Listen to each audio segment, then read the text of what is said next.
vile sasa vile the Tower of Babel ilikuwa walitawanywa. So the language vile sasa walianza kuspeak the different languages. Unaona sasa like language imekuwa hiyo kitu inatumika like ni kama power. Alafu unaangalia vile sasa kumekuja ile language moja yenye ni super power, English.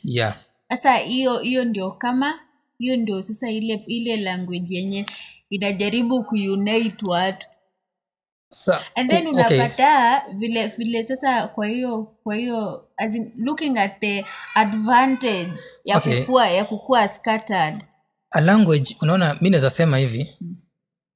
sema hivi a language is not bad, but the intention, the motive behind spreading this thing. So let me make my point first. So like what I'm trying to say is that maybe hiyo kukua scattered, it wasn't a bad thing exactly.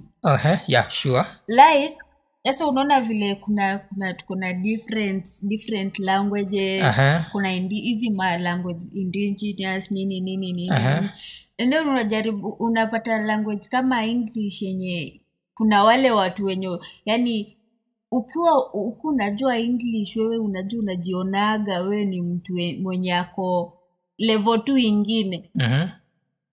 Unapata sasa kama saizi hata tu hapa tu Kenya unapata mtu anapata mtoi, especially hii age yetu, mtu anapata mtoi ati mimi siwezi funza mtoto wangu lugha ya home. Dangerously dangerous. Unapata katoto kanafunzwa English like, which is not bad. It's not bad.